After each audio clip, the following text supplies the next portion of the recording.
movie. It's Season of Arrivals, and Ruinous Effigy was just made available into Destiny 2.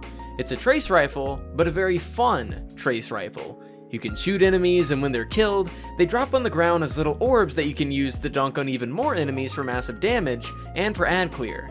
Life is good. That is until they nerf it for absolutely no reason going into Season of the Hunt.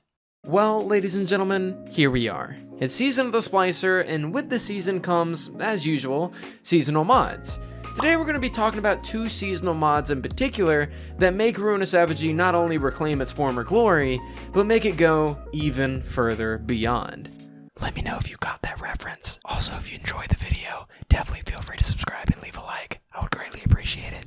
I first heard about this from Destiny Tracker on Twitter whenever they ended up tweeting out that it seemed that the mod Energy Accelerant is working with Ruinous Effigy. Now keep in mind that this mod was disabled for quite a while actually, since it was completely busted when used with weapons like Telesto. This was causing tons of problems not only in PvE, but especially in PvP because it affects other people directly, allowing Telesto to just be one of the best weapons the game has ever seen, pretty much just a special Gallahorn when used on people. Now that Energy Accelerant is back in the game due to the most recent hotfix kind of fixing everything with Telesto, people are noticing that it has even more uses than we thought.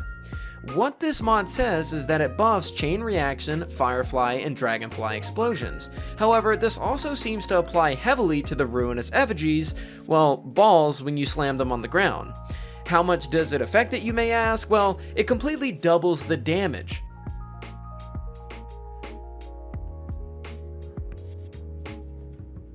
Combining this with Warmines Decree, another seasonal mod, you're given an absolutely disgusting synergy when using Ruinous Effigy. Now of course, Warmines Decree says that Void Splash Damage final blows have a chance to create Warmind cells, and Ruinous Effigy is a Void weapon, and when you slam these balls on the ground, well that is Void Splash damage. So I'm gonna go ahead and put you guys on to a little bit of a build that I created that absolutely takes advantage of this, and although this build isn't meta, because let's be honest, Ruinous Effigy is Ruinous Effigy, it's definitely very, very fun, and I highly suggest that you guys get in on this. So let's go ahead and take a look at the build. The build that I'm using is actually going to be Bottom Tree Voidwalker. This is so that we can take advantage of Devour to make sure that we stay alive. Ruinous Effigy is one of those weapons that if you want to get the full use out of it, you need to get up close and personal with enemies, so having something like Devour is definitely very nice. For my primary, I have something like Fatebringer. The reason I'm using Fatebringer is because it has Firefly, and since we're doing a Warmind cell build thanks to Warmind Decree, you might as well use a primary that can spawn Warmind cells. If you don't want to use Wrath of Rasputin, you could definitely go with something like the 7 Seraph Revolver, but I absolutely love Fatebringer, so I'm bringing it along. Now for the special, of course we do have Ruinous Effigy, and for the heavy weapon we also have yet another weapon that can spawn Warmind cells. Again, this is one that's going to require Wrath of Rasputin, the current one that I have on, but feel free to use something like the 7 Seraph Saw, just like with the primary, if you don't have Wrath of Rasputin or don't want to give up that perk slot.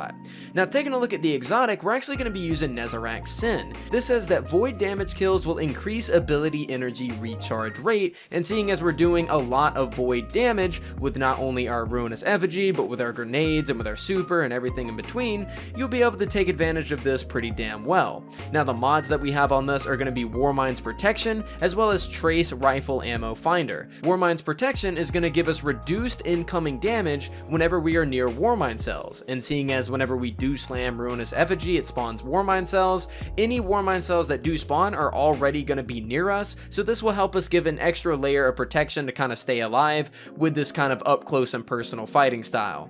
Now moving on over to the gloves, I have Trace Rifle Loader as well as Power of Rasputin. This will give us the ability to deal extra damage to enemies that are near Warmind cells, so this mod right here synergizes pretty well with the last one, so if you do leave your Warmind cells on the ground, not only will you take reduced damage, but you'll also deal even more damage to the enemies in the area, so long as you don't pop the Warmind cells or your teammates pop them. Now moving on over to the chest piece, I ended up using Trace Rifle Reserves. I also used Concussive Dampener to kind of help out with survivability, as well as Warmines Decree, which is going to let us spawn these Warmind cells with our Ruinous Effigy to begin with. Moving on over to the boots, we have Trace Rifle Scavenger, as well as Wrath of Rasputin. Again, this is only because I'm using Fatebringer and Sola Scar. If you do decide to use 7 Seraph or Ikelos weapons, ones for the kinetic or the heavy, then you don't need to have this whatsoever and you can use something else. And then for the class item, we have Energy Accelerant. This is what's going to double our damage with Ruinous Effigy, as well as Rage of the Warmind. So if we ever decide to pop our Warmind cells, we'll have even more damage that gets spread out to the enemies in the room.